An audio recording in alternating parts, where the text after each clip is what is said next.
Screen दिख रही है?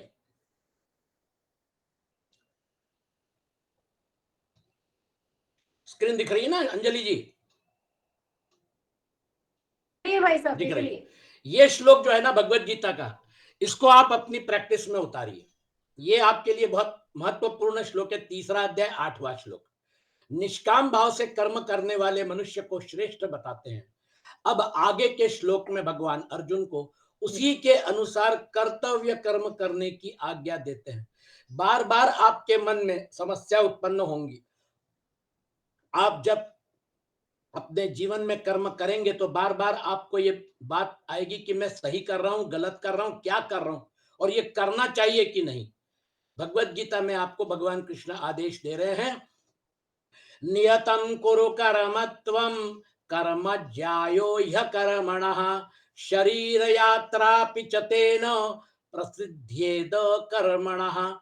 त्वं नियतं कर्म कुरु, तू शास्त्र विधि से नियत किए हुए कर्तव्य कर्म कर। शास्त्र विधि से मतलब आप जॉब कर रहे हैं, आप किसी प्रोफेशन में हैं, ये आपका नियत कर्म हो गया। तो शब्द देखिए, नियतम कर्म कुरु, है ना? तो त्वम नियतम कर्म कुरु ही अकर्मणः कर्म ज्यायः। इस बात को बिल्कुल गांठ बांध के रख लीजिए, क्योंकि कर्म न करने की अपेक्षा कर्म करना श्रेष्ठ है। अब कर्म तो करना है, क्योंकि कर्म में ही मतलब गुणमय सृष्टि कर्म में ही है। ये पूरा का पूरा आप देखिए, ये जो मतलब पूरा डायमेंशन है, ये पूरा डायमेंशन स्पेस टाइम जो है वो तो 4 डायमेंशनल है। 4 डायमेंशन के आगे आप माइंड डायमेंशन जोड़िए, है ना? माइंड कंटिन्यूअम, फिर उसके बाद इंटेलेक्ट कंटिन्यूअम।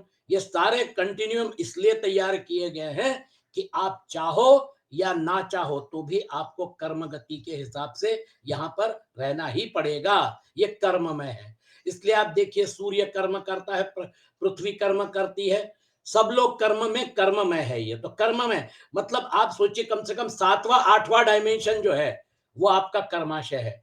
उस डायमेंशन के बाद, है ना, सप्तलोक ब्रह्मांड कहा जाता है, वो जो है वहां पर कर्म गति की शुरुआत होती है। और वो कर्म गति जो है, वो कर्म गति ईश्वर सर्वभूतानाम हृदयेशेर्जुन तिष्ठति भ्रामयन् सर्वभूतानि यंत्रारूढ़ानि मायया।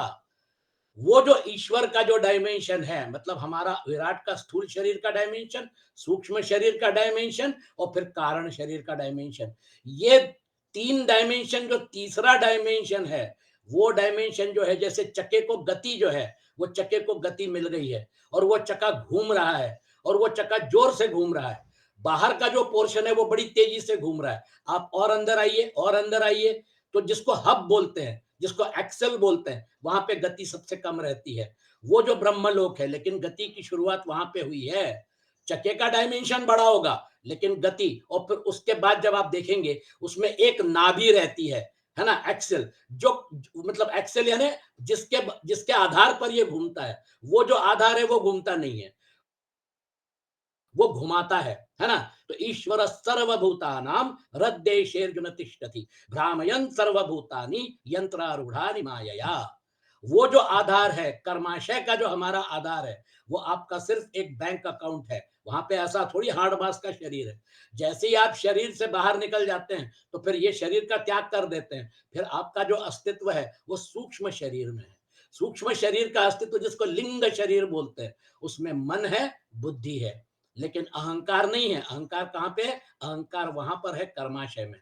और कर्माशय में आपके 3 प्रकार के कर्म, प्रारब्ध, क्रियमाण, संचित, ये घूमता रहता है। इसके हिसाब से आपको प्रेरणा होती है, मतलब कर्म गति के हिसाब से आपके अहंकार को प्रेरणा होती है। अहंकार मन और बुद्धि को काम पे लगाता है, और फिर अपना स्थूल शरीर जो है वो तो मैकेनिकल ही है ना, वो तो उसको तो परफॉर्म करना ही पड़ेगा। जब मन ने तय कर लिया, बुद्धि ने तय कर लिया, तो फिर तो वो परफॉर्म करेगा। जब दुर्योधन ने तय कर लिया कि युद्ध होगा, मतलब युद्ध होगा। अब युद्ध के बगैर 1 इंच भी भूमि नहीं मिलेगी। तो 18 अक्षौहिणी सेना वहां लड़ रही है। क्यों? क्योंकि दुर्योधन की जिद्द के लिए 100 कौरव मारे गए। किसके लिए? दुर्योधन की जिद्द के लिए। स्थूल शरीर जो है वो तो एक इंस्ट्रूमेंट है, मैकेनिकल इंस्ट्रूमेंट है। वो स्थूल शरीर जो है उसको बड़े कॉम्प्लिकेटेड ढंग से प्रकृति ने तैयार किया है। हमारे इस मतलब सत्संग में जो डॉक्टर हैं वो तो स्थूल शरीर के बारे में, मन के बारे में काफी जानकारी रखते हैं, लेकिन वो जो स्थूल शरीर का शास्त्र है वो आज भी मेडिकल साइंस में अगर आप पूछें क्या आपको स्थूल शरीर का पूरा ज्ञान हो गया, तो बोलेंगे नहीं, अभी समय लगेगा, अभी हम लोग स्टडी कर रहे हैं, बहुत सारी चीजें हमने समझ ली हैं, लेकिन बहुत सारी चीजें आज भी हमारे रेंज के बाहर जा रही हैं। बहुत सुंदर सुंदर इक्विपमेंट्स पहले इन शब्दों को सुनाई नहीं देता था। बायो इंजीनियरिंग, बायोलॉजी अलग रहती थी, इंजीनियरिंग अलग रहता था। आज बायो इंजीनियरिंग, माइक्रोबायोलॉजी, आप कैंसर ट्रीटमेंट नानो लेवल पे दे रहे हैं, सूक्ष्म लेवल पे। कारपेट बॉम्बिंग नहीं कि उठा के कीमोथेरेपी दे दिया और फिर उसके बाद रेडियोथेरेपी दे दिया और उसके साथ नॉर्मल सेल्स भी जल गए। आपके जो कैंसर के सेल्स हैं वो कैंसर के सेल्स आप ही की निर्मित है, आप ही के शरीर का हिस्सा थे। इम्यून सिस्टम आपके वो डिटेक्ट नहीं कर पाती है और फिर वो बगल दे के और शरीर को नष्ट करने की कैपेबिलिटी रखते हैं। अब इम्यून सिस्टम को भी स्टिमुलेट करके ये डिटेक्ट करवाया जा रहा है कि कैंसर सेल्स को डिटेक्ट करो। जब इम्यून सिस्टम उसको डिटेक्ट करेगी तो गिन गिन के मारेगी। इम्यून सिस्टम आपका रक्षा कवच है। देखिए प्रकृति ने कितनी सुंदर रचना की है। लिवर है, किडनी है, हार्ट है, ब्रेन है। आपको कर्म करने के लिए आंख है, कान है, आप कर्म करने के लिए पूरा का पूरा इक्विपमेंट आपके शरीर में डाल दिया है। और ये जो है इसके हिसाब से चूंकि आप इस शरीर में विद्यमान है और कर्म गति से जुड़े हुए, इसलिए आप कर्म करेंगे ही। अकर्मण कर्म ज्याय, क्योंकि कर्म करने की अपेक्षा कर्म करना श्रेष्ठ है। च अकर्मण ते शरीर यात्रा अपि न प्रसिद्ध। अगर आप कर्म नहीं करोगे तो खाना कौन खिलाएगा? आपको रहने के लिए मकान चाहिए, कहां से लाएंगे? बच्चे जो है उनकी पढ़ाई के लिए पैसा कहां से लाएंगे? संसार जो है, संसार की चक्की जो है, उसमें ये सारी चीजें तो आती है ना।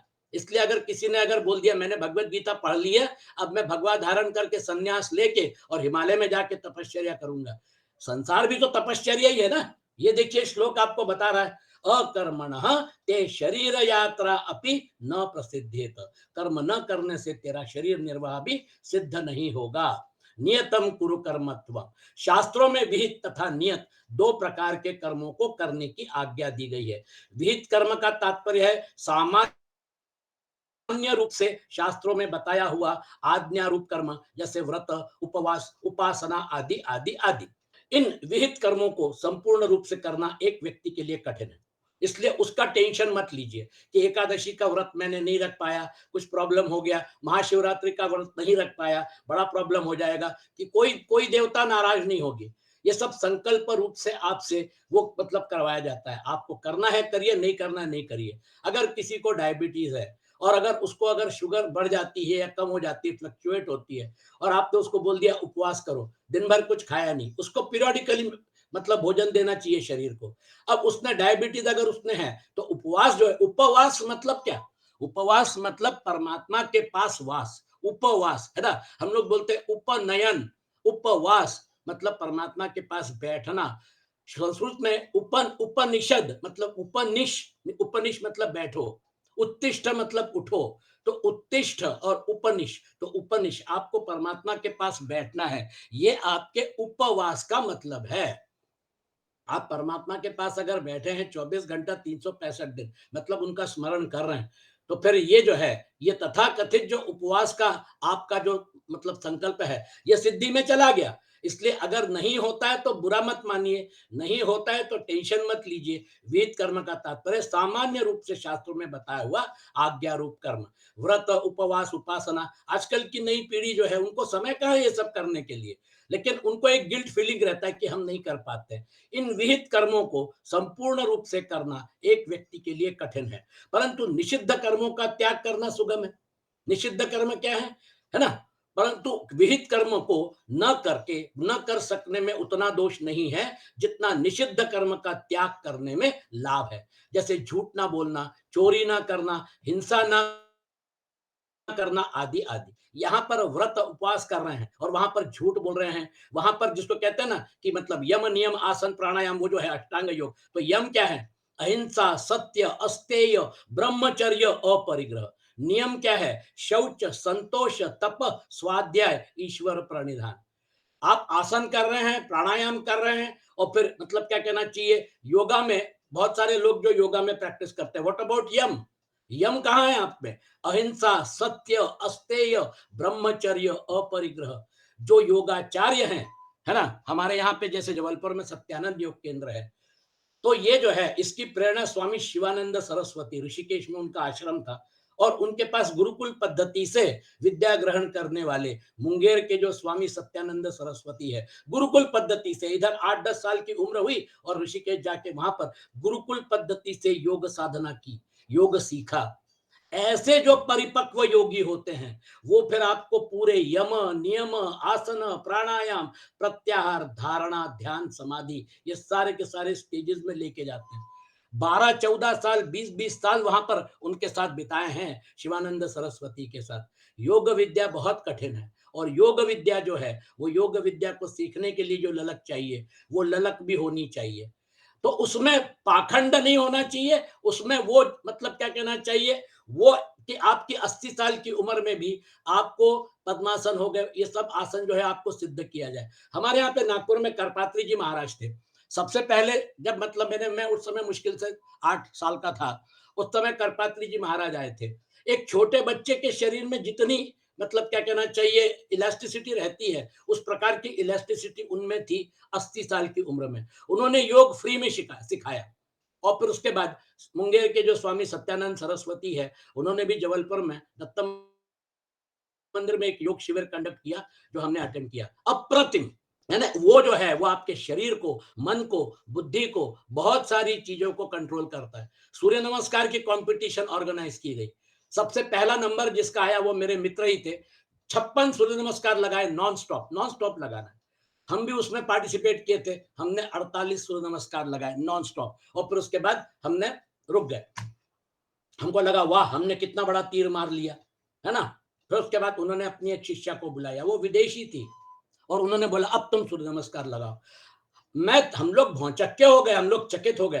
पूरा सर्कुलर मूवमेंट, बिल्कुल साइक्लिक मूवमेंट, श्वास और आपके शरीर की क्रियाओं का व्यवस्थित मतलब बैलेंसिंग, है ना, जिसको कहते हैं ना एक मतलब पूरी तरह से सिनर्जिक, और पूरी तरह से एक एज अ वन पीस वो सूर्य नमस्कार लगा रही थी। कितने सूर्य नमस्कार लगाए? 140 नॉन स्टॉप।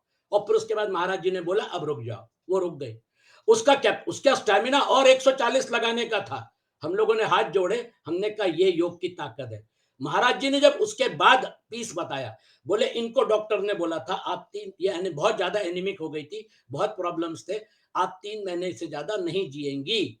और ऐसी परिस्थिति में ये जब मतलब हमारे से जुड़ गई, उसके बाद आज ये परिस्थिति है। सब कुछ छोड़ छाड़ के उन्होंने योग को अपना लिया। ऐसे जो डेडिकेटेड लोग हैं, वो आज योगाचार्य जो हैं, वो आज हमारे समाज में विद्यमान है। हम उनका फायदा उठाना चाहते हैं। और वो जो है, वो जबलपुर में सत्यानंद योग केंद्र अपने पद्माकर जी जुड़े हुए हैं, और भी लोग हैं।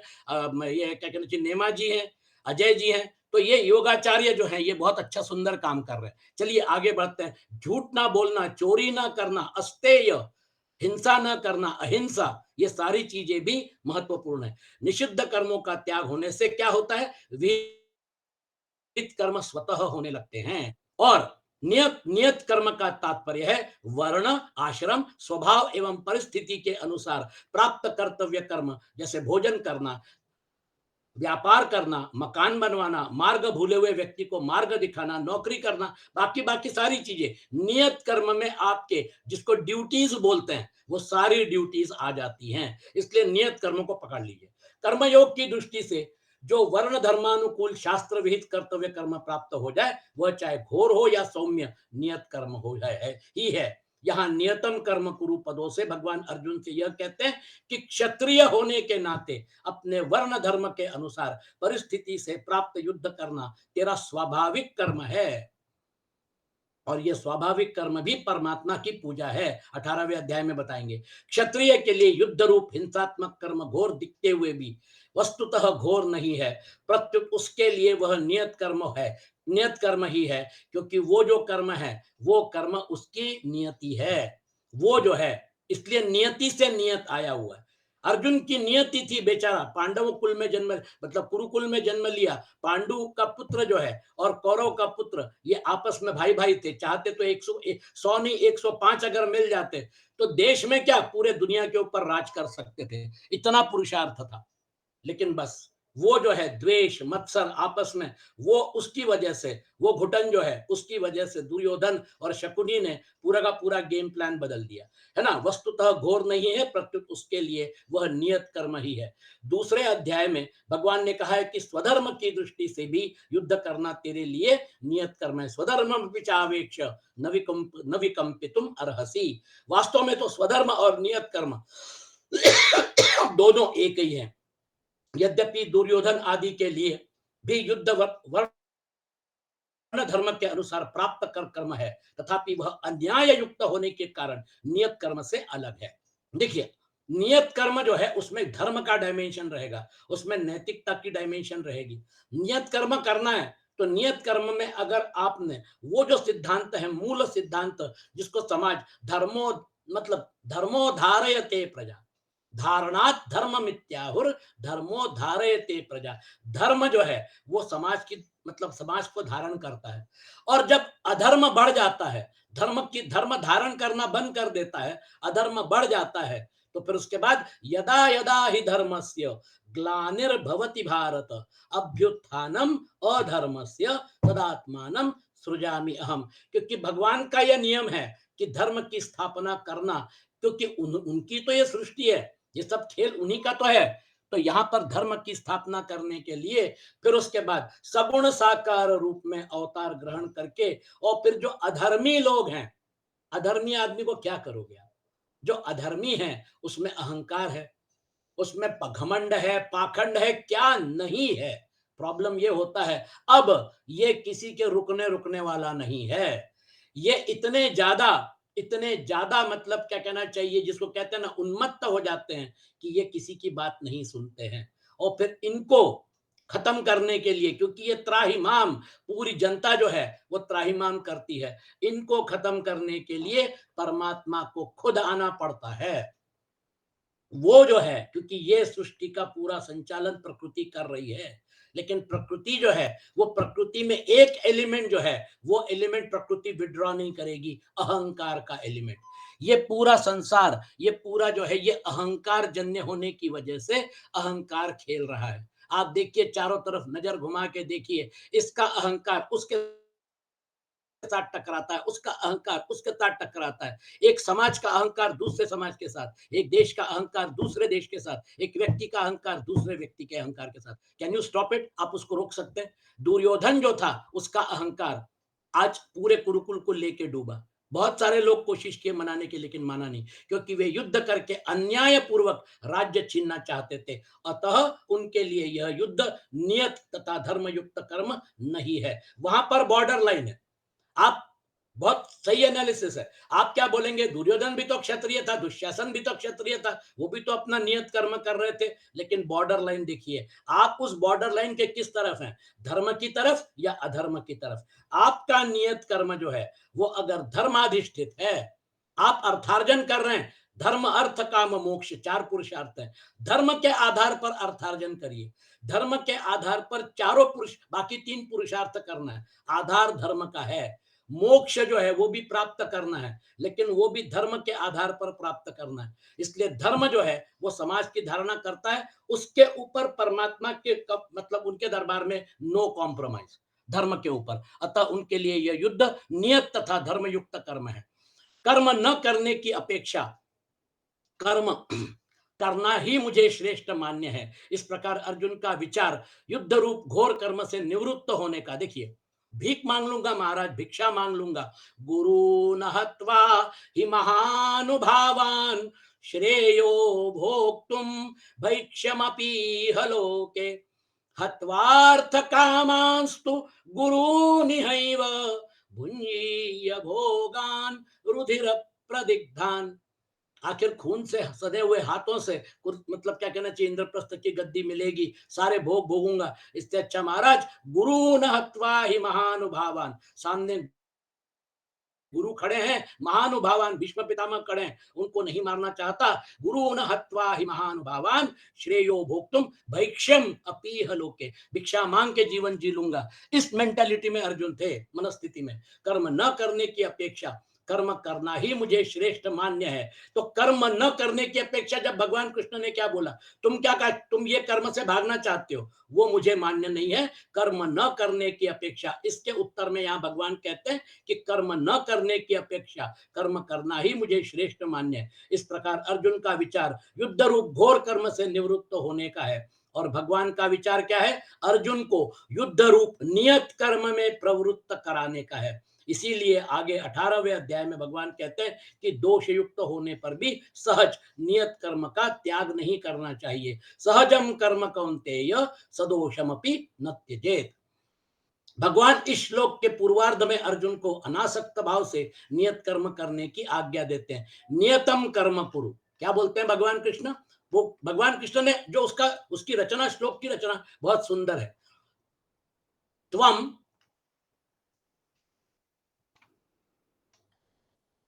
नियतम कर्म कुरु त्वम, है ना। तो कर्म ज्यायो अकर्मण, ये नियत कर्म करना है, धर्माधिष्ठित मतलब विचारधारा के साथ करना है। और फिर उसके बाद आपका वो जो नियत कर्म है, वो नियत कर्म धर्माधिष्ठित होने की वजह से वो सही दिशा में आपको लेके जाएगा। तो आपके लिए, और उत्तरार्ध में कहते हैं कि कर्म किए बिना तेरा जीवन निर्वाह भी नहीं होगा। कर्मयोग में कर्म ज्यायो ह्य कर्मण, यह भगवान का प्रधान सिद्धांत है, नोट कर लीजिए। इसी को भगवान ने माते संगोस्तु अकर्मणि पदों से स्पष्ट किया है कि अर्जुन, तेरी कर्म न करने में आसक्ति ना हो। कारण यह है कि कर्तव्य कर्मों से जी चुराने वाला मनुष्य प्रमाद, आलस्य और निद्रा में अपना अमूल्य समय नष्ट कर देगा तथा शास्त्र निषिद्ध कर्म करेगा, जिससे उसका पतन होगा। स्वरूप से कर्मों का त्याग करने की अपेक्षा कर्म करते हुए ही कर्मों से संबंध विच्छेद करना श्रेष्ठ है। ये पॉइंट नोट कर लीजिए। कर्म किए जा रहे, लेकिन आपने उन कर्मों से अपना संबंध विच्छेद कैसे किया? आपने ना कर्मों के प्रति आसक्ति रखी और ना उनके फलों के प्रति आसक्ति रखी, क्योंकि आपको ये मालूम है कि ये जो है, ये जो पिक्चर है, ये जो यूनिवर्सल डिजाइन है, उसमें आपको ये रोल प्ले करने के लिए शरीर दिए हैं, और ये शरीर आपको इसलिए प्रदान किए हैं कि आपको इस समय ये रोल प्ले करना। वो रोल जो है, वो रोल प्ले करने के लिए आपको यहाँ पर भेजा गया, है ना। और फिर उसके बाद आपका रोल प्ले खत्म होने के बाद फिर आपको जो है, आपकी विदाई शुरू हो जाती है। तो वो जो है, स्वरूप में, स्वरूप से कर्मों का त्याग करने की अपेक्षा कर्म करते हुए ही कर्मों से संबंध विच्छेद करना श्रेष्ठ है। कारण कि कामना, वासना, फलाशक्ति, पक्षपात आदि ही कर्मों से संबंध जोड़ देते हैं, चाहे मनुष्य कर्म करे अथवा ना करे। कामना आदि के त्याग का उद्देश्य रखकर कर्मयोग का आचरण करने से कामना आदि का त्याग बड़ी सुगमता से हो जाता है। आपने जब क्या कहना चाहिए, क्योंकि कामना जो है, वो कामना की पूर्ति जो है, वो कामना की पूर्ति कभी होगी कभी नहीं होगी। कामना जो है वो ड्राइविंग फोर्स है कि मुझे ये करना है, मुझे वो करना है ना। वो सारा जो है, ये करना है वो करना है, जो है ये उसका उसका उसमें अगर कामना का भाव है, कामना का भाव किस प्रकार से, उसमें मुझे क्या लाभ है, उसमें मुझे क्या फायदा है, ये लाभ और फायदा जो है, ये देखकर जब आप मतलब डिसीजन लेते हैं कर्म करना है कि नहीं करना है, तो फिर उसमें वो जो आपका, जिसको कहते हैं ना कि स्वार्थ का जो पुट है, आपका स्व क्या है और अर्थ, स्व अर्थ क्या था आपका। जब आपका अगर स्व अर्थ जो है वो क्या है, परमात्मा प्राप्ति, आपका अल्टीमेट एम है कि ये कर्म, जो कर्म की गति जो है, ये कर्म की गति में से आपको मुक्त होना है, तो फिर आप इन कर्मों को ओनरशिप क्यों ले रहे हैं, आप उसको अपना क्यों मान रहे हैं? भगवान कहते हैं कि अर्जुन, तुम्हें कर्म तो करने ही पड़ेंगे, अन्य की तो बात ही क्या है, कर्म किए बिना तेरा शरीर निर्वाह ही नहीं चलेगा। जैसे ज्ञान योग में विवेक के द्वारा संसार से संबंध विच्छेद होता है, ऐसे ही कर्म योग में कर्तव्य कर्म का ठीक ठीक अनुष्ठान करने से संसार से संबंध विच्छेद हो जाता है, क्योंकि आपने उसके उसके प्रति आसक्ति नहीं रखी। वो जो रोल है, किसी पिक्चर में आपको विलेन का रोल मिलेगा, किसी पिक्चर में आपको हीरो का रोल मिलेगा, रोल बदलते जाएंगे, वही कलाकार बड़ी श्रेष्ठता के साथ, है ना, उस पिक्चर में वो रोल अच्छे से करके दिखा देता है। अरे आप बोलेंगे पहले तो वो तो मतलब उस पिक्चर में हीरो का रोल प्ले किया, यहाँ पर उसको विलेन का रोल प्ले करना पड़ा। तो वो जो है, वो अपने हिसाब से, है ना? आप देखिए मतलब क्या कहना चाहिए, प्राण, प्राण को हमेशा विलेन के रोल मिलते थे। लेकिन 2-3 प्रयोग, बहुत सुंदर प्रयोग मनोज कुमार ने किए। पूरब और पश्चिम में उन्होंने प्राण को जो रोल दिया, वो रोल अपने आप में बहुत मायने रखता है ना? तो प्राण जो है उसको, उस रोल को बड़ी बखूबी से उन्होंने उसमें निभाया। तो कहने का तात्पर्य, किसी भी पिक्चर में कोई भी रोल प्ले करने की क्षमता रखने वाले कलाकार जो है, उसको हम बोलते हैं कि हाँ, ये श्रेष्ठ कलाकार है, ये ऑलराउंडर है। तो वो रोल जो है, वो रोल किसी भी रोल में अपने आप को घुसा सकता है और उसमें से बाहर निकल सकता है। जैसे ज्ञान योग में विवेक के द्वारा संसार से संबंध विच्छेद होता है, ऐसे ही कर्म योग में कर्तव्य कर्म का ठीक-ठीक अनुष्ठान करने से संसार से संबंध विच्छेद हो जाता है। अतः ज्ञान योग की अपेक्षा कर्म योग को किसी भी प्रकार से कम नहीं मानना चाहिए।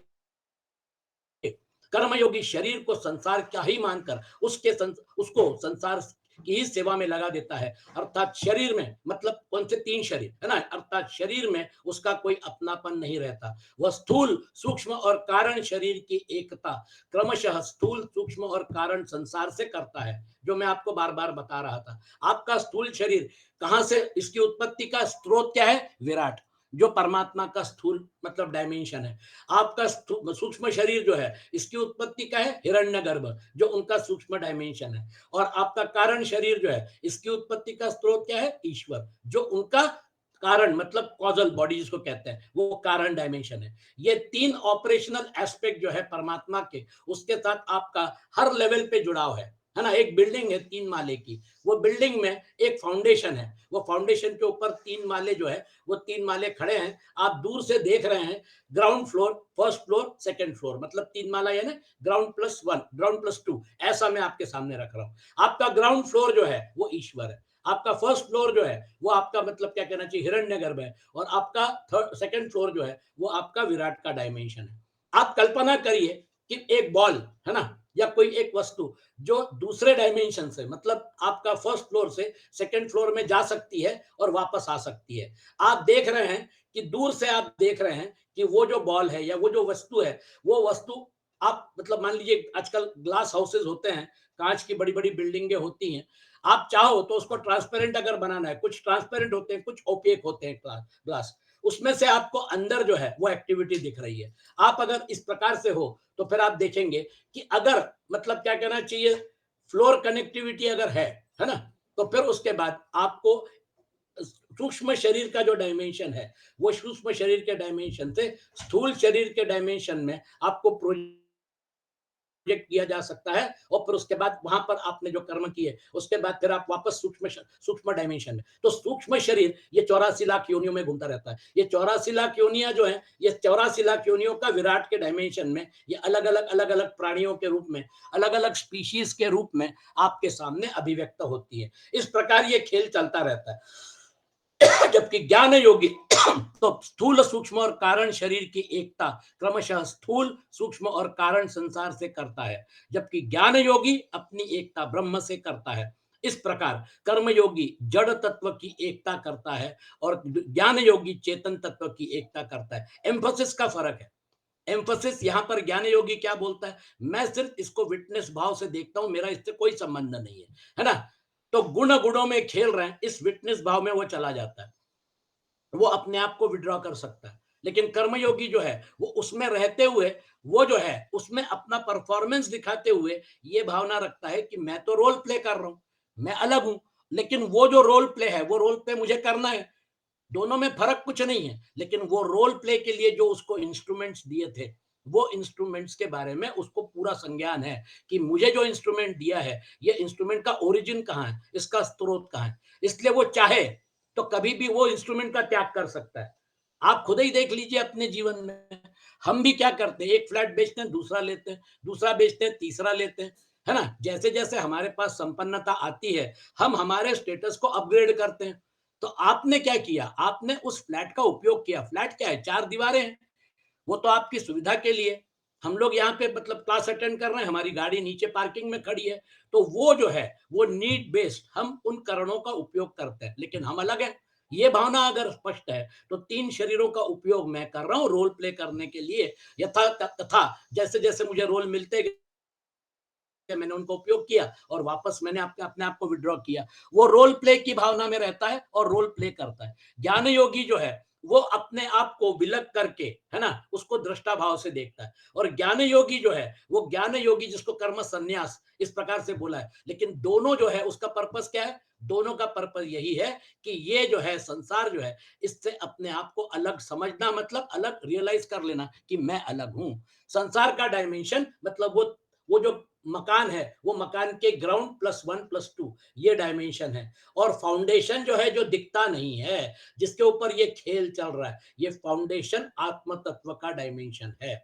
ये आत्म तत्व का जो डायमेंशन है वो कॉमन है। वो क्योंकि मेरे बिल्डिंग का फाउंडेशन जो है उसका बेस क्या है? पृथ्वी। ये पृथ्वी जो है तो पहले आत्म तत्व के ऊपर ये सारा का सारा खेल आपको दिखेगा, और फिर उसके बाद जब पृथ्वी की कनेक्टिविटी दिखेगी तो फिर सर्वात्म भाव जागृत हो जाएगा। तो ज्ञान योग के रास्ते से और कर्म योग के रास्ते से पहुंचना एक ही जगह है।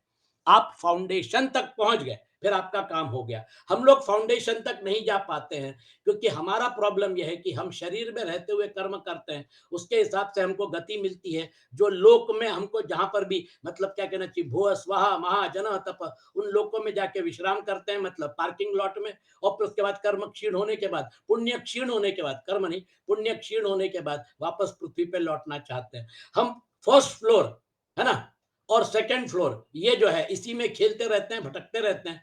और कारण शरीर जो है उसके हिसाब से वो गति वहां से वहां पर वो मतलब गति देने वाली मशीन है जो ये खेल चला रही है ना। तो एक बॉल या एक वस्तु घूम रही है और उसको गति जो है वो ग्राउंड फ्लोर से दी जा रही है। ऐसी मतलब क्या कहना चाहिए संकल्पना मैं आपके सामने रखता हूं ताकि इस श्लोक के बारे में आपको पूरा अभी मतलब क्या कहना चाहिए संज्ञान हो जाए। निष्काम भाव से कर्म करने वाला कर्मयोगी केवल स्वरूप से कर्मों का त्याग करने वालों से अथवा सकाम भाव से कर्म करने वालों से ही श्रेष्ठ नहीं है, प्रत्युत ज्ञान योगी से भी श्रेष्ठ है। तयोस्तु कर्म संन्यासात कर्मयोगो विशिष्यते। गीता 5वां अध्याय। क्योंकि देखिए वो क्या है, वो नदी में उतरना ही नहीं चाहता है ज्ञान योगी। वो बोलता है पानी में क्यों उतरना, है ना, मैं दूर से बैठ के आनंद ले रहा हूं, तुमको तैरना है तो तुम तैरो, है ना। ये पानी में तैरता है, पानी में मगरमच्छ होते हैं, वो डराएगा पहले, बोलेगा देखो पानी में मगरमच्छ होते हैं, पानी में भंवरे होते हैं, अगर डूब गए तो, अगर मर गए तो, कुछ हो गया तो। कर्मयोगी बोलता है अरे इतना काहे सोचते हो, पानी में छलांग लगाओ, नहा धो, है ना, थोड़ा तैर लेते हैं। तो जबलपुर में जैसे जिलेरी घाट है, जिलेरी घाट में लोग तैरने की प्रैक्टिस करते हैं और वहां पे तैरना सीख जाते हैं। तैरने की प्रैक्टिस जिसकी हो जाती है ना, अब जिसको तैरने आता है, जो प्रैक्टिस किया है, वही तो छलांग लगाएगा पानी में किसी को बचाने के लिए। जिसको तैरना नहीं आता है, डूबना आता है, वो क्या पानी में किसी को बचाएगा। मैं हरिद्वार, हम लोग हरिद्वार गए थे, बहुत 1973 की बात है। अब हरिद्वार में वो जो फोर्स है गंगा नदी को, वो बहुत जबरदस्त है और वो कटाव भी है। मतलब गंगा नदी जो है वो प्रवाह प्रवाह भी जोरदार है और गंगा नदी जो है वो ऐसी कटाव लेती है, मतलब डायरेक्शन चेंज करती है। एक बच्ची जो थी वो क्या है, वो दिया मतलब नदी में छोड़ते हैं तो वो जरा झुक गई और पैर स्लिप हो गया और वो नदी में गिर गई। तो उस समय जो हो हल्ला हुआ, एक सज्जन जो थे वो और आगे, मतलब यूं समझ लीजिए कि कम से कम एक 2 मीटर आगे वो वहां पर खड़े थे। जब हो हल्ला हुआ उन्होंने सुना, उन्होंने कोट पैंट समेत छलांग लगा दी और प्रवाह में बराबर अंदाज ले लिया कि ये लड़की मतलब वहां पर जैसी जैसी जैसे पहुंचने लग गई, हमारी आंखों के सामने उन्होंने उस बेटिया को, है ना, उसको जीवित बचा लिया और उसको मतलब क्या कहना के तट पे लेके आए, कोट पैंट समेत। उन्होंने ये विचार नहीं किया कि मेरी कोट पैंट खराब हो जाएगी, उन्होंने छलांग लगा दिया। तो वो जो है उन्होंने जो तैरना सीखा, उन्होंने पानी में छलांग लगाई। ये छलांग लगाने के बाद तो संसार जो है, आप संसार में छलांग ही नहीं लगाओगे तो फिर आपको संसार संसार में क्या है, कैसा है, उसके साथ कैसे निपटना है, कैसे पता चलेगा। इसलिए संसार जो है वो संसार में रहते हुए हम लोग सब संसारी हो गए। आप not by choice but by chance बोलिए, जैसा भी बोलिए, लेकिन हाँ जब संसारी हैं तो हैं। अब यहां से शुरू करना है। इसलिए परंतु कर्म करने से तो मनुष्य बंधता है, कर्मणा बध्यते जंतु, ऐसा उनका सिद्धांत है। तो फिर मनुष्य को बंधन से छूटने के लिए क्या करना चाहिए? भगवान कृष्ण बता रहे हैं, यज्ञार्थात कर्मणोऽन्यत्र लोकोऽयं कर्म बंधनः तदर्थम कर्म कौन्तेय मुक्त संग समाचर। अब आपको यज्ञ का डायमेंशन भगवान इंट्रोड्यूस कर रहे हैं।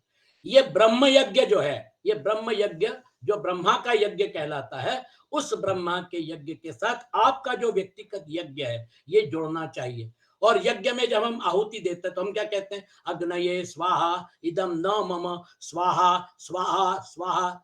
मतलब क्या? आप अपने स्व का हनन कर रहे हैं। आपने किया, संकल्प लिया, उसको दिया, अग्नि को दिया, इसको दिया, उसको दिया, देवताओं की आप तुष्टि कर रहे हैं। मतलब जो भी आप कर्म कर रहे हैं वो कर्म कैसा होना चाहिए?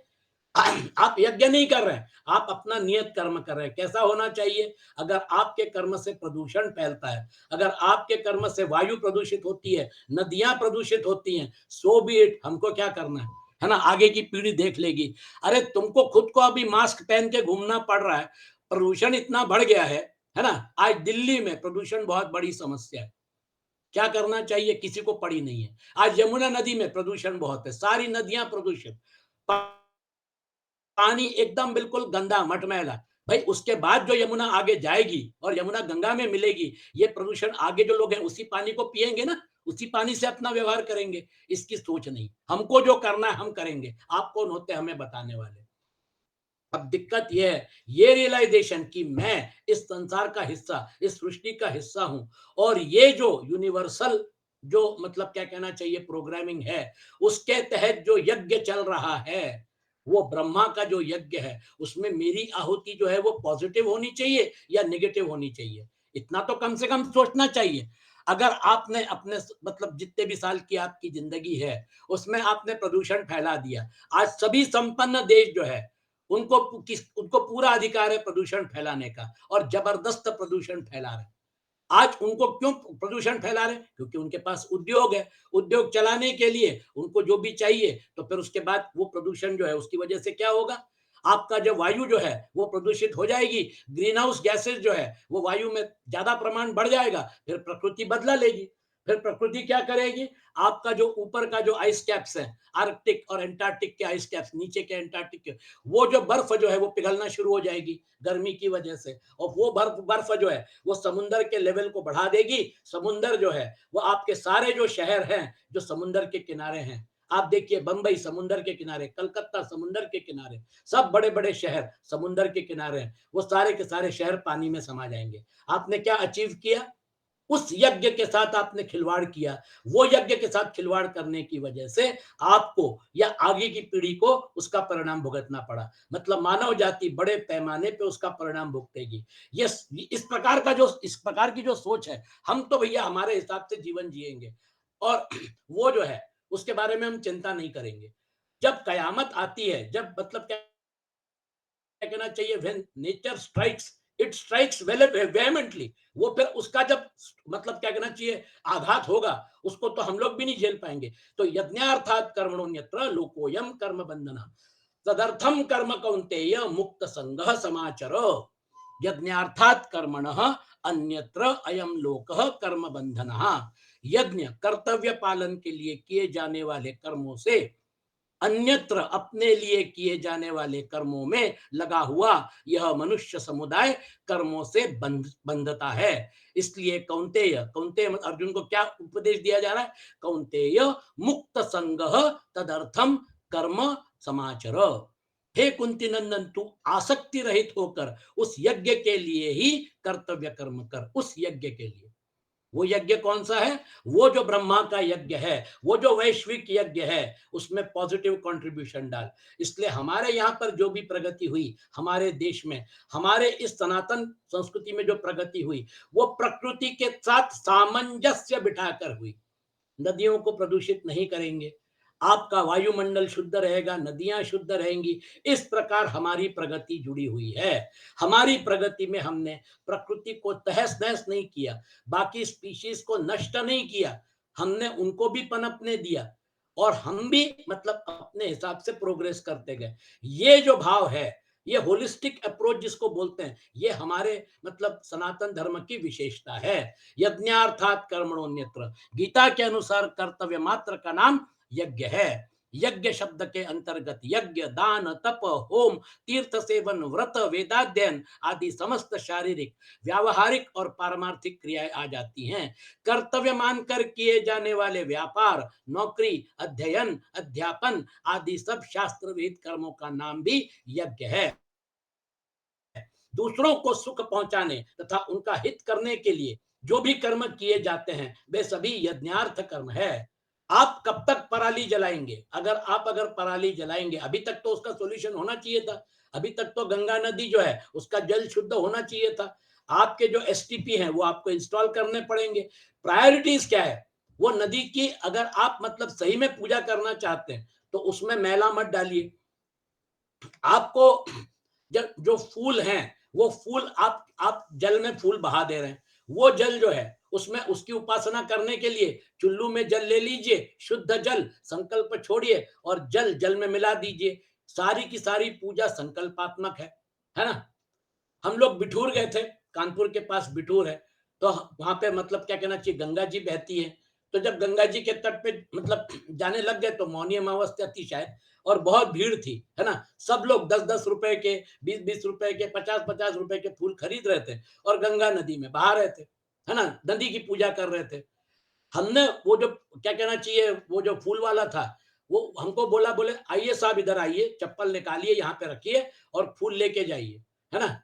मैंने कहा कि फूल जो है वो फूल मुझे नहीं मत दो, ये तुम मेरे से 10 रुपए रख लो, 20 रुपए रख लो। तुमको अगर चाहिए तो मैं पैसा देता हूँ, लेकिन मैं नदी को प्रदूषित नहीं करना चाहता हूँ। मैं नदी को शुद्ध रखना चाहता हूँ। ये फूल जो है ये तुम्हारे पास ही रखो। ये भावना जो है कि मुझे नदी की पूजा करनी है, मतलब क्या करना है? उसमें फूल बहाने, वो नहीं है। उसका उसकी पूजा करना मतलब उसके जल का शुद्धिकरण करना। ये एटीट्यूड अगर रहेगा तो फिर नदी की पूजा हो जाएगी ना। आप किसी भी रूप में किसी भी प्रकार से परमात्मा की उपासना कर रहे थे, उसका बेसिक कंटेंट क्या है?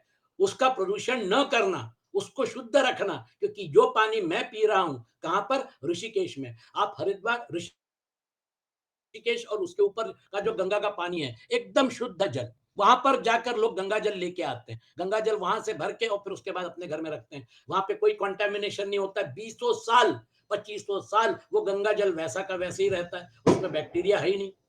वो जो है वो गंगा, शुद्ध शुद्ध गंगा जल जो है, वो शुद्ध गंगा जल की आज उसको उस गंगा जल को लेकर हम पूजा करते हैं। कुल मिला के हम प्रकृति के साथ खिलवाड़ नहीं करना चाहिए, उसके दुष्परिणाम होंगे। इसलिए यहाँ पर वो भी पॉइंट डाला है, दूसरों को सुख पहुंचाने के लिए, दूसरा मतलब अगली पीढ़ी भी आ गई, उनका हित करने के लिए जो भी कर्म किए जाते हैं वे सभी यज्ञार्थ कर्म हैं। यज्ञार्थ कर्म करने से आसक्ति बहुत जल्दी मिट जाती है तथा कर्मयोगी के संपूर्ण कर्म नष्ट हो जाते हैं। आगे श्लोक आएगा, ब्रह्मार्पणम ब्रह्म हविर ब्रह्माग्नौ ब्रह्मणाहुतम ब्रह्मैव तेन गंतव्यम ब्रह्म कर्म समाधिनः।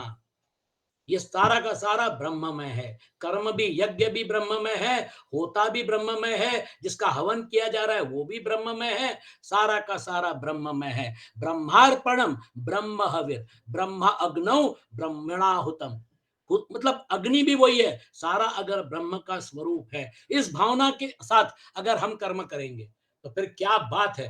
फिर तो आपका कर्म जो है वो तो अपने आप पूजा हो गई, है ना? परमात्मा की पूजा, वर्क इज वर्शिप, पूरी भावना आपकी अगर ऐसी रही तो फिर आपने जो कर्म किया वो पॉजिटिव आहुति थी उस यज्ञ में। हमको, हमारा जीवन तो बहुत छोटा है, उसके आगे और उसके पीछे बहुत सारे प्राणी आते रहेंगे, है ना, जाते रहेंगे। ये सारा आना रहना जाना ये सब खेला चलता रहेगा। हम हमारी आगे की पीढ़ी को क्या धरोहर दे के जा रहे हैं? प्रदूषित नदियां, प्रदूषित हवा, वो कैसे जिएंगे? उनकी क्या समस्या होगी? आज आप देखिए इन सारी चीजों के बारे में सिर्फ थोड़ा मतलब यूएन काउंसिल में सिर्फ मतलब मैंने क्या कहना चाहिए, रेजोल्यूशन पास होते हैं, इंप्लीमेंट नहीं होते हैं, और इसका दुष्परिणाम मानवता भुगत रही है। अर्थात वे कर्म स्वयं तो बंधन कारक होते नहीं, प्रत्युत पूर्व संचित कर्म समूहों को भी समाप्त करते हैं। इसलिए आपके लिए पॉइंट क्या है? यज्ञार्थ कर्म करने से आसक्ति बहुत जल्दी मिट जाती है तथा कर्मयोगी के संपूर्ण कर्म नष्ट हो जाते हैं। अग्नये स्वाहा इदम न मम, ये मेरा नहीं है ना?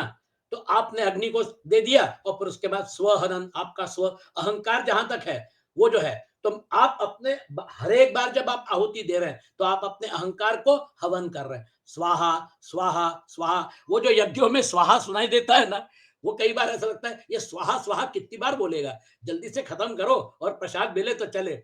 लेकिन वो स्वाहा जो है उसका पर्पस स्व का हनन, क्योंकि स्व जो है आपने एक गलत अहंकार के आगे का जो पूरा का पूरा आपका अनित्य के साथ जो जुड़ाव था उसका हनन, और फिर उसके बाद जो बचेगा वही तो यज्ञ का प्रसाद है ना। आप यज्ञ का प्रसाद मतलब आपको जो प्रसाद मिलता है उसको वो तो एक क्या कहना चाहिए आपकी तुष्टि के लिए है। लेकिन यज्ञ का प्रसाद जो है वास्तव में मनुष्य की स्थिति उसके उद्देश्य के अनुसार होती है, क्रिया के अनुसार नहीं। जैसे व्यापारी का प्रधान उद्देश्य धन कमाना रहता है, अतः वह वास्तव में उसकी स्थिति धन में रहती है, और मतलब उसका उसका पूरा ध्यान गल्ले में कितना पैसा इकट्ठा हुआ इस पे रहता है। मालिक जो होता है वो बस दो ही चीजें कंट्रोल करता है, इनपुट और आउटपुट। ये दोनों को कंट्रोल करके वो देखता है कि मुझे इसमें कितना प्रॉफिट मिला, तो इनपुट कॉस्ट कितनी, आउटपुट कितना हुआ, और मुझे इसमें प्रॉफिट कितना मिला। इसलिए कंपनी के जो मालिक होते हैं उनको रोजमर्रा के लिए ऑफिस में आने की जरूरत नहीं है, वो वहां पर बैठ के पूरा हिसाब किताब रखते हैं। ऐसे श्रूड बिजनेसमैन जो होते हैं, अगर प्रॉफिट नहीं हो रहा है तो क्यों नहीं हो रहा है, फिर उसके बाद बोर्ड मीटिंग होती है, फिर उसके बाद तय होता है कि दिक्कत क्या आ रही है, कहाँ आ रही है, प्रॉब्लम कहाँ आ रहा है, और फिर उसके बाद उसका रेजोल्यूशन करते हैं, फिर वापस सबको काम पे लगाते हैं। वो जो मालिक होता है वो कहाँ पे मिलेगा आपको, वो आपको लॉन टेनिस खेलता मिलेगा, वो आपको यहाँ वहां भटकता मिलेगा, वो कंपनी का प्रमोटर है, वो कंपनी का मालिक है ना? उसने पैसा डाला हुआ है, कंपनी में पैसा डाला है, तो ये कम पैसा जो है ये निकलना चाहिए, उसका पर्पज वो है। कंपनी को काम पे लगा दिया, सब लोग काम कर रहे हैं, मर के काम कर रहे हैं, है ना? उसकी प्रायोरिटीज के हिसाब से काम कर रहे हैं, ऑफिस में जाके काम कर रहे हैं या वर्क फ्रॉम होम कर रहे हैं, उसको उससे कुछ लेना देना नहीं, उसका ख्याल प्रॉफिट में। ये जो है, इसलिए क्या है, ये पूरा का पूरा हमारा जो कर्म का खेल है ना, ये भी ऐसा ही है। इसका जो डायमेंशन है, हम लोग इस डायमेंशन में, लेकिन प्रॉफिट कौन कमाता है, बैलेंस शीट में किसका नाम आता है? कर्म करने वाले बहुत सारे एम्प्लॉइज हैं, बड़ी बड़ी कंपनियों में दो दो लाख एम्प्लॉइज काम करते हैं, किसी का नाम नहीं आता है। उन्होंने कर्म किया, उनको सैलरी दे दी, बैलेंस शीट तैयार हो गई, ऑडिटर की सिग्नेचर और जो भी कंसर्न लोग हैं बोर्ड ऑफ डायरेक्टर्स के, उनके सिग्नेचर के साथ बैलेंस शीट पब्लिश होती है। उसमें आप देखेंगे profit before tax PBT, profit after tax PAT, ये दो चीजें जो है, ये दो चीजों पे नजर डालिए, सारा का सारा व्यवहार एक तरफ, दो चीजों के ऊपर नजर फोकस करिए। इस प्रकार से ये सारा का सारा निचोड़ जो है ब्रह्मा के इस महायज्ञ में, इस वैश्विक यज्ञ में आपका कंट्रीब्यूशन पॉजिटिव होना चाहिए। ये आपके नियत कर्म का अल्टीमेट पर्पस है। सभी वर्णों के लिए अलग अलग कर्म है, एक वर्ण के लिए कोई कर्म स्वधर्म है तो वही दूसरे वर्णों के लिए भी न होने से परधर्म अर्थात अन्यत्र कर्म हो जाता है। जैसे भिक्षा, भिक्षा से जीवन निर्वाह करना ब्राह्मण के लिए तो स्वधर्म है, पर क्षत्रिय के लिए परधर्म है। इसी प्रकार निष्काम भाव से कर्तव्य कर्म करना मनुष्य का स्वधर्म है, और सकाम भाव से कर्म करना परधर्म है। जितने भी सकाम और निषिद्ध कर्म हैं वे सब के सब अन्यत्र कर्म की श्रेणी में ही हैं। अपने सुख, मान, बड़ाई, आराम आदि के लिए जितने कर्म किए जाए वे सब के सब भी अन्यत्र कर्म है। इसको थोड़ा फाइन ट्यूनिंग कर लीजिए, अपने सुख, मान, बड़ाई, आराम आदि के लिए। इसका मतलब सारा का सारा डायमेंशन लपेटने की जरूरत नहीं है।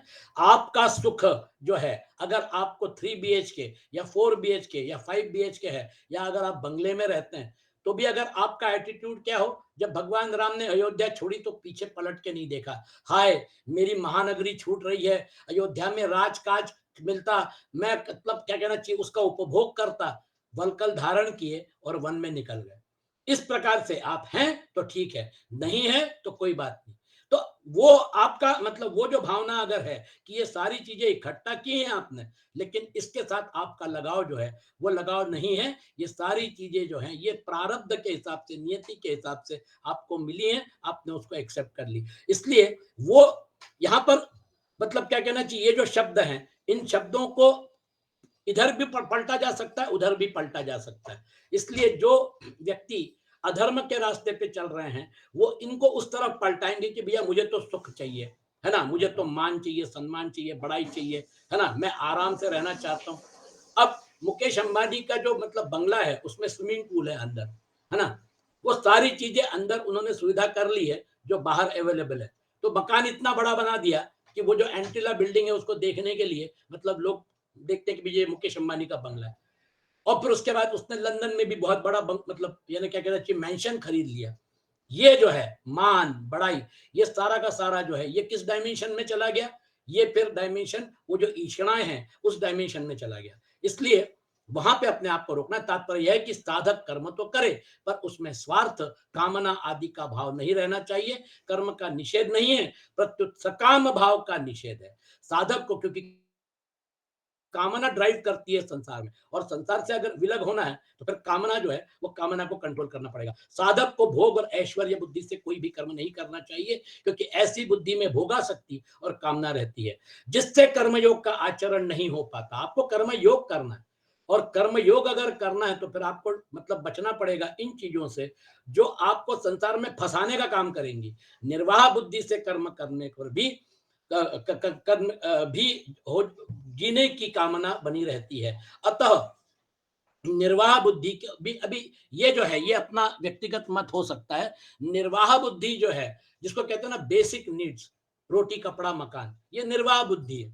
आज वो व्यक्ति जो है जिन व्यक्तियों को आज मलबे में दबे हुए हैं उनको निकालने की जद्दोजहद चल रही है। जैसे जैसे समय बीतता जा रहा है वो मलबे में से लोग नहीं निकल रहे हैं।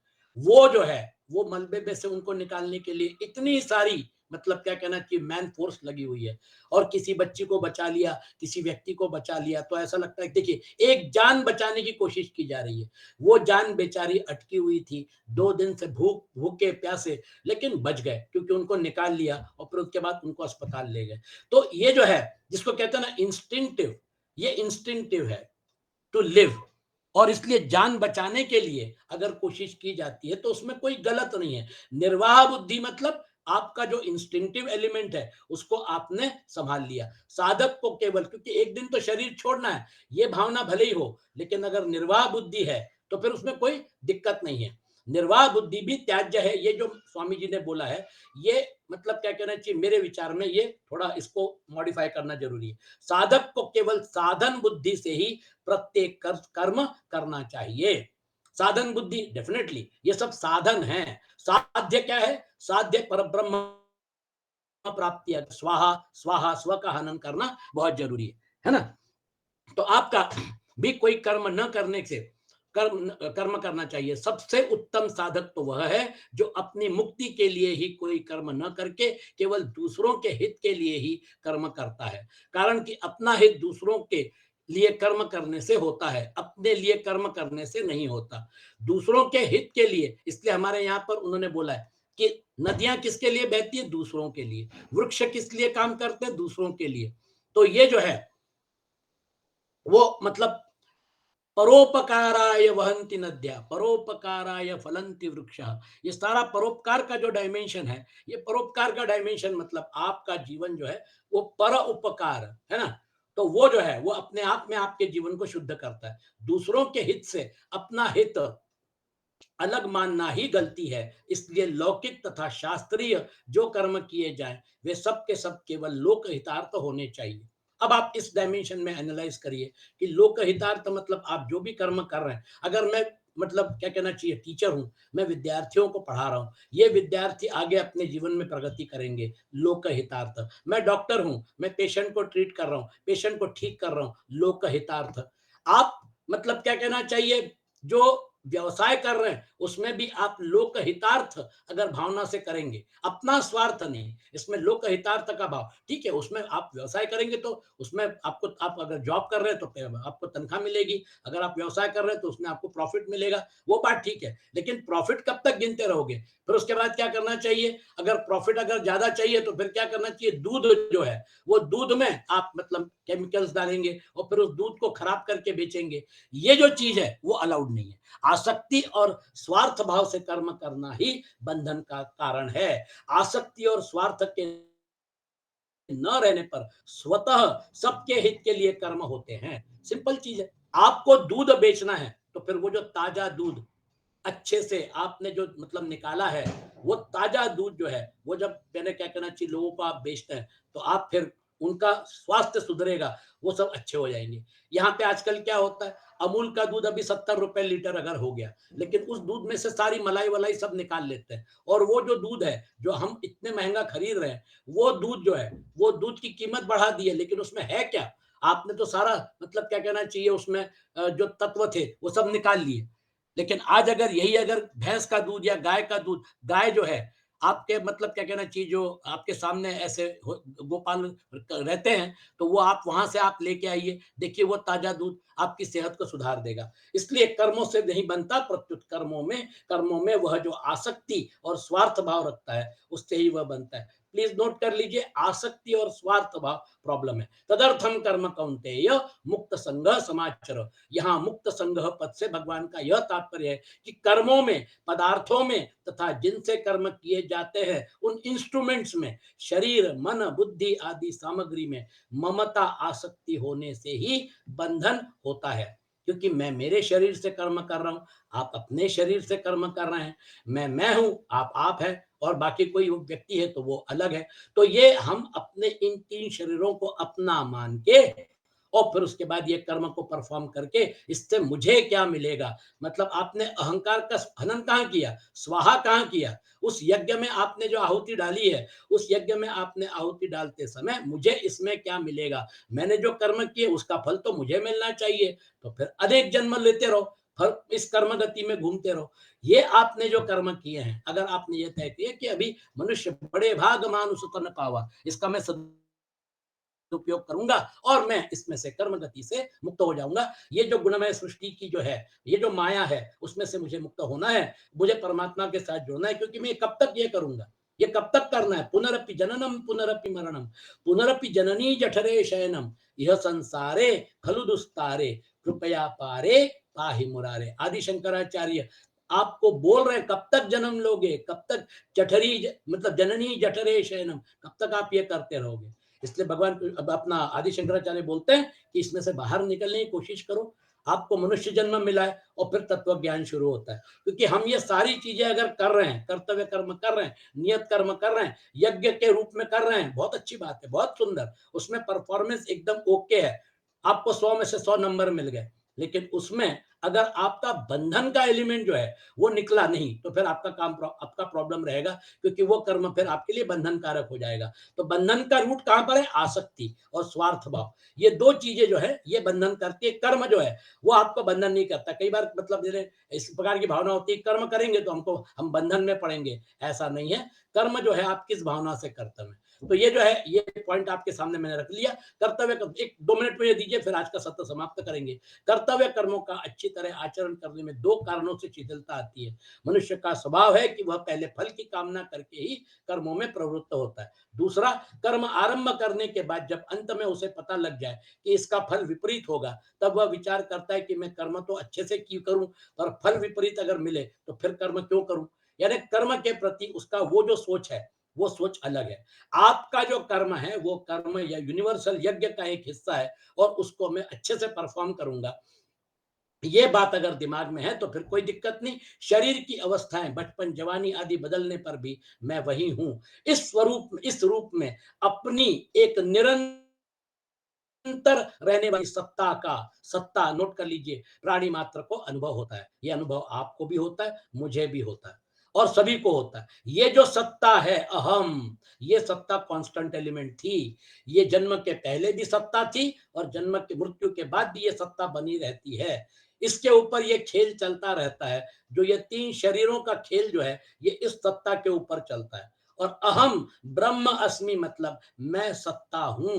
ये खेल जो है, ये खेल अभी मैंने बहुत खेल लिया। इस भावना के साथ अगर आप अपना जीवन जीते हैं, तो इसलिए इस रूप में अपनी एक निरंतर रहने वाली सत्ता का प्राणी मात्र को अनुभव होता है। इस अपरिवर्तनशील सत्ता अपने होनेपन की परमात्मा तत्व के साथ स्वतः एकता है, और परिवर्तनशील शरीर इंद्रियां मन बुद्धि आदि की संसार के साथ स्वतः एकता है। इसलिए आप देखिए, परिस्थिति बदलती रहती है, हमारा जो अस्तित्व है परिस्थिति सापेक्ष, काल सापेक्ष, वस्तु व्यक्ति सापेक्ष, हमसे लोग जुड़ते रहते हैं बिछुड़ते रहते हैं, ये सब चलता रहता है, लेकिन सत्ता जो है वो सत्ता मेन चीज है। हमारे इस पूरे यज्ञ का, हमारे नियत कर्म करने का अगर पर्पज ये है कि हम सत्ता के साथ एक हो गए, वो प्रसाद है।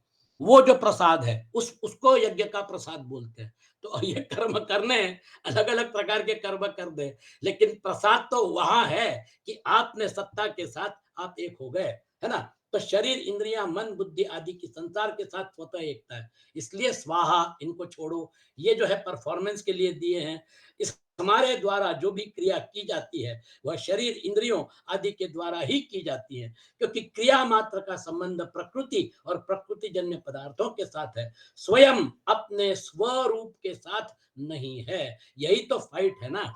स्वरूप, अहंकार जो है वो आपको स्वरूप के साथ जोड़ने से मना करता है, क्योंकि फिर आपका अगर आप अगर स्वरूप के साथ जुड़ गए, है ना, तो उसके लिए नुकसान हो गया, क्योंकि उसका मतलब उसका अस्तित्व इसीलिए था कि आपको स्वरूप का अज्ञान ही रहे, आत्म विस्मृति रहना और फिर अहंकार के साथ जुड़ना, ये सारा मतलब वहीं पे जाके पूरा गेम प्लान रुकता है ना। इससे यह बात निश्चित रूप से सिद्ध होती है कि हमें अपने लिए कुछ नहीं करना है, जो कुछ करना है संसार के लिए ही करना है। प्रकृति से लिया, प्रकृति को दिया, जीरो बैलेंस, लिया दिया, सब मतलब वहीं पे छोड़ दिया। कारण कि करना उसी पर लागू होगा जो स्वयं कर सकता है, जो जो स्वयं कर ही नहीं सकता, मतलब स्वयं यानी आत्म तत्व, चेतन तत्व, वो सिर्फ इसको चलाने का काम कर रहा है। और ये ड्राइव, वो जो चेतन तत्व जो ना हो, अगर सत्ता ना हो तो ये सब नहीं होगा। वो सत्ता जो है, वो सत्ता सत्ता के ऊपर ये सारा। तो समुद्र इंपॉर्टेंट है या लहरें इंपॉर्टेंट है? लहरें समुद्र में उठ रही हैं, अधिष्ठान समुद्र है। लहरें कब तक गिनते बैठेंगे? हो नहीं सकता। जो कुछ किया जाता है संसार की सहायता से ही किया जाता है। मतलब संसार से लिया, संसार को दिया। मनुष्य कर्म बंधन से तभी मुक्त हो सकता है जब वह संसार से मिले हुए शरीर, वस्तु, योग्यता, सामर्थ्य, बल संसार की सेवा में ही लगा दे, बदले में कुछ ना चाहे। लेकिन इसमें वो जो सब्जेक्ट जो कार्व आउट हुआ है ना, मैं, शरीर, स्थूल, सूक्ष्म, कारण, ये जो तीन शरीरों को अभी छोड़ने की इच्छा नहीं हो रही है। लोग बोलेंगे ठीक है, मकान छोड़ दिया, दुकान छोड़ दी, कार छोड़ दी, सारा त्याग कर दिया, अभी मैंने भगवा धारण कर लिया। अब उसको आप प्रश्न पूछिए, आपने भगवा धारण कर लिया, अब ये शरीर जो है, ये तीनों शरीरों का त्याग करने के लिए तैयार है। वैसे भी स्थूल शरीर जो है, इसको तो अग्नि को समर्पित करना पड़ेगा। बोले थोड़ा सोचना पड़ेगा, ऐसा नहीं। तो फिर आपने संन्यास लेके क्या अचीव किया? आपको सूक्ष्म शरीर की आसक्ति है और कारण शरीर की आसक्ति है, तो संन्यास लेना व्यर्थ है। ये तीनों चीजें जो हैं, ये संसार की थी, संसार से ली और संसार को समर्पित कर दी, आपका काम बन गया। वो जो है तो सामर्थ्य, बल संसार की सेवा में लगा दे और बदले में कुछ ना चाहे। कारण कि संसार हमें वह वस्तु दे ही नहीं सकता जो हम वास्तव में चाहते हैं। हम सुख चाहते हैं, अमरता चाहते हैं, निश्चिंतता चाहते हैं, निर्भयता चाहते हैं, स्वाधीनता चाहते हैं, परंतु यह सब हमें संसार से नहीं मिलेगा। प्रत्युत संसार के संबंध विच्छेद से मिलेगा। आप लिमिटेड है, अनलिमिटेड होने के लिए संबंध विच्छेद, वो जो है वो संबंध विच्छेद संसार से करना, तो फिर आप टेक्निकली उसको एक रोल प्ले के हिसाब से देखिए। संसार से संबंध विच्छेद के लिए यह आवश्यक है कि हमें संसार से जो मिला है उसको केवल संसार की सेवा में समर्पित कर दे। ये अभी यूनिवर्सल यज्ञ जो ब्रह्मा ने शुरू किया था, उसका वर्णन भगवत गीता में आने वाला है। आज का सत्र हम यही समाप्त करते हैं। ओम असतो मा सद्गमय, तमसो मा ज्योतिर्गमय, मृत्योर्मा अमृतं गमय। ओम शांति शांति शांति। ओ